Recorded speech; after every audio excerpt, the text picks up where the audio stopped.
Hi there, and welcome to this video in which I'm going to be teaching you how to make these little leaf appliques right here, which accompany this pretty flower applique, which I taught you how to make in my previous video. And I will link to that video in the description box down below. I will also link in the description box all the videos that are part of this sewing series, which is a two-piece floral applique sewing series, in which I'm teaching you to construct a peplum blouse, which these appliques will end up embellishing, that is then partnered with a pretty gathered skirt. So if you are interested in that, go ahead and take a gander down below. Now these appliques are also going to be joined by a third party.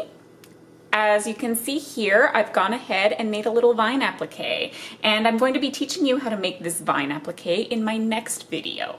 But for this video, we're just going to be focusing on these leaf appliques, and now I'm just going to go ahead and mention a few of the supplies you'll be needing in order to construct these. So here is the leaf applique up close, and as I turn it about, you can see that it is comprised of two layers. You'll have this base layer here in this dark green, forest green wool felt.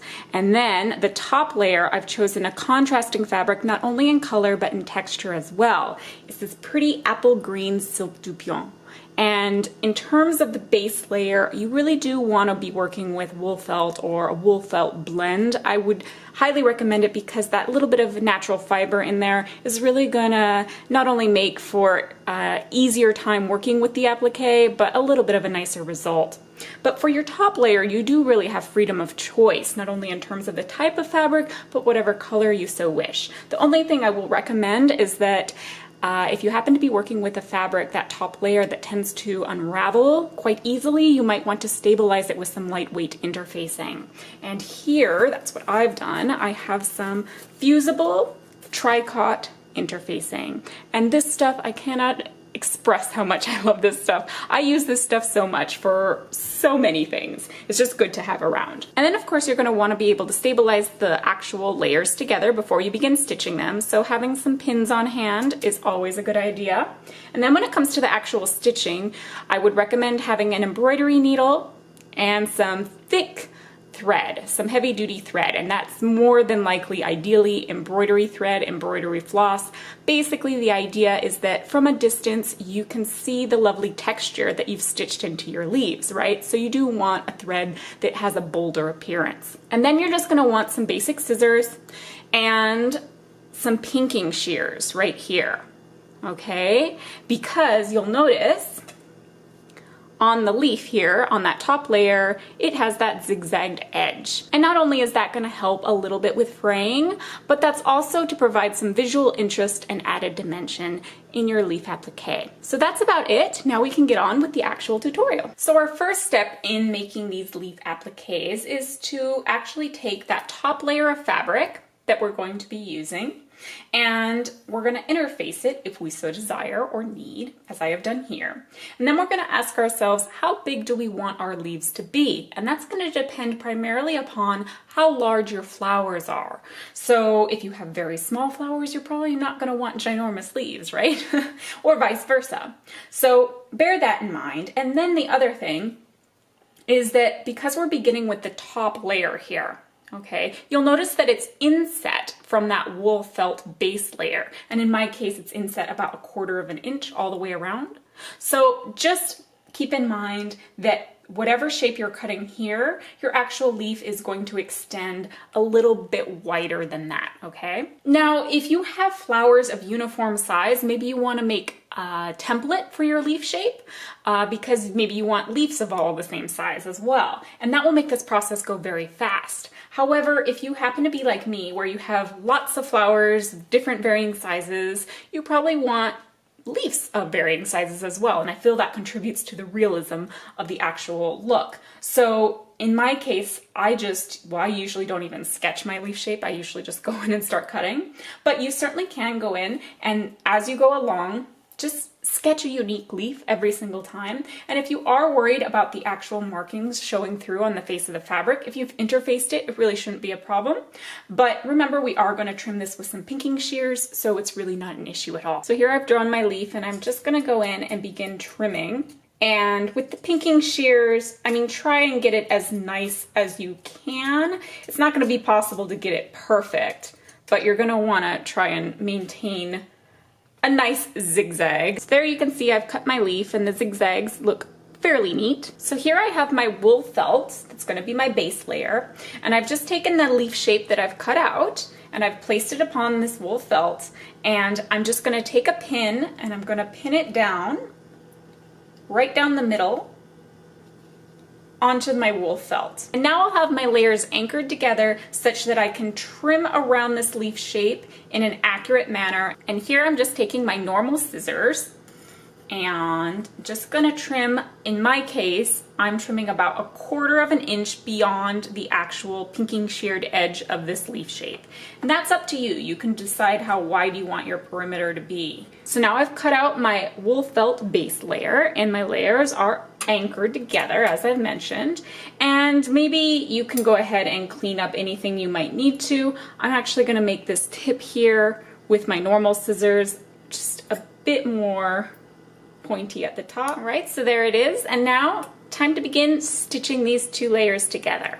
So what we're going to begin doing now is something called a blanket stitch. We're going to anchor the perimeters of both layers of fabric together. And so here you can see on the leaf that I've already made, hopefully along that edge there of the wool felt, you'll see that the thread has a unique formation there. Hopefully. All you're going to do in order to create this stitch, you're going to come down here, I would recommend, at the very bottom of your leaf. And then you're going to come up through the base of your bottom layer. You want to come up a little bit into your top layer, all right? So maybe between 1/8 of an inch to 1/4 inch into that top layer. So I'm going to start right at the bottom. I'm coming up right there a little bit into my top fabric, and I've knotted the end of my thread. And now what we're gonna do is we're gonna work in a clockwise fashion, and we're gonna go over, say, maybe 1/4 of an inch. That's up to you, how far you want to space your stitching. But this time, you're gonna insert your needle from the top, okay? So I'm gonna go over about 1/4 of an inch. And actually, what I'm going to essentially be doing is the zigzags that I've made on my top layer. Every time I have a zigzag, I'm gonna try and put my needle right down in the center of one. I'm going to pull my needle down. Now it's important here that as I'm pulling this thread through, here's my loop. So I'm going to actually insert my needle into the loop before I pull the thread taut. So here you can see how there's that little bit of crossover between the threads right along that wool felt border. Now this is also important. For this first stitch that we've made, we're gonna leave it quite slack, okay? And what I mean is that we're not going to put the same amount of tension on this actual stitch that we are the rest of the stitches that we're making. Because once we work our way all the way around the perimeter of this leaf, we're going to actually insert our needle back into this initial stitch, and that's how we're gonna fasten it off, and we're gonna need that little bit of slack in that first stitch in order to do that. Secure, but not too tight, all right? Hopefully you can sort of see that there. Now, once again, we're going to repeat the same thing. Just gonna go over right at the peak of my zigzag, and there's my loop. Insert my needle through the loop, and then just pull taut. And hopefully you see as well that when you pull, you do really want to put some pressure on these subsequent stitches after the initial one. So you want to really sink your threads in there and have that actual overlap occur right along the edge of the wool felt.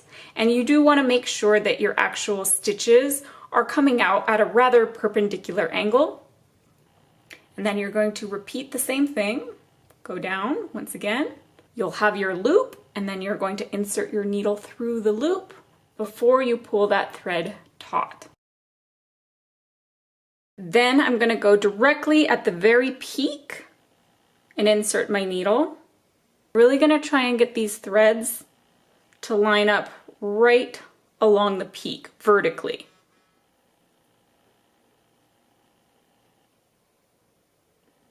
And I'm going to pull as tight as I can without squishing it down too much, okay? And then I'm just going to do my next stitch right within that peak area again, basically adjacent to the stitch I just made, go down,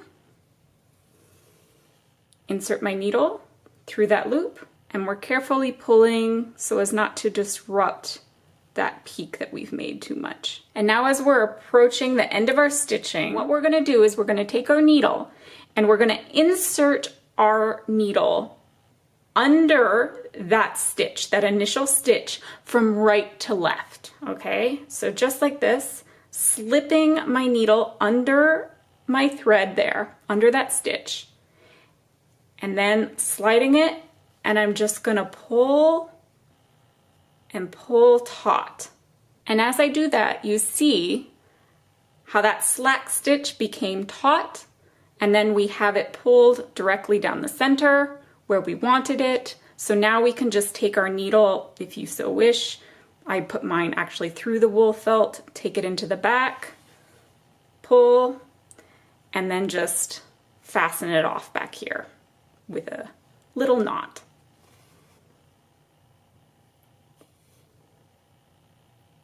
And then just bury the thread. Snip off your thread, remove your pin, and there you have your little leaf all blanket stitched around its perimeter. And now we're ready to begin actually straight stitching some veining in the leaf. When it comes to making the veining of the leaves, we're going to actually begin with the central vein first. And all we're going to do is we're going to run a basic straight stitch that's going to extend from the bottom of the leaf at the very center, running up the middle, up to the very peak of the leaf.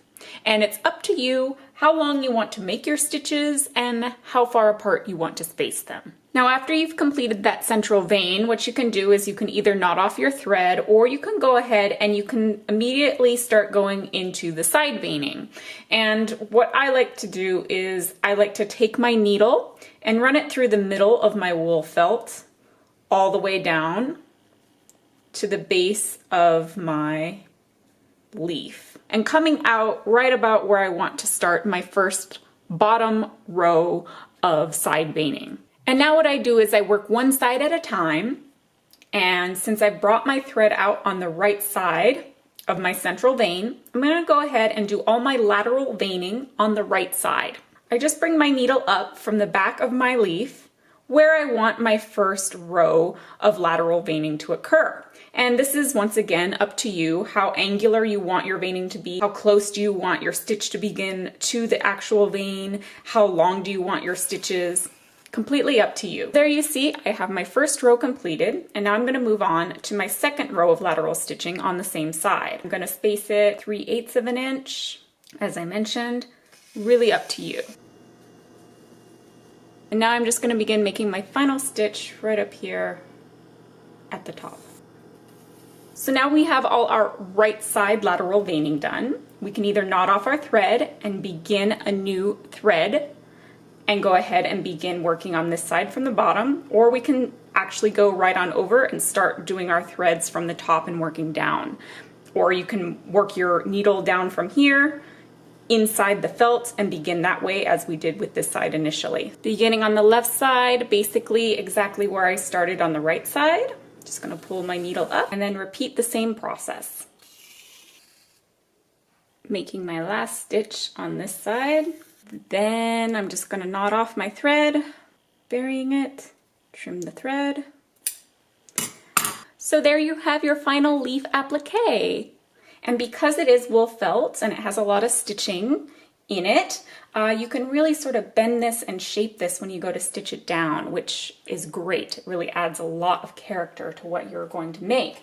And there is the flower. You can put your little leaves along with it and build something really pretty. And of course, as I mentioned, I'm going to be teaching you how to do a vine applique in my next video. So hopefully you will stay tuned for that so we can have our fabulous little trio of floral appliques. Hope to see you soon. Bye-bye.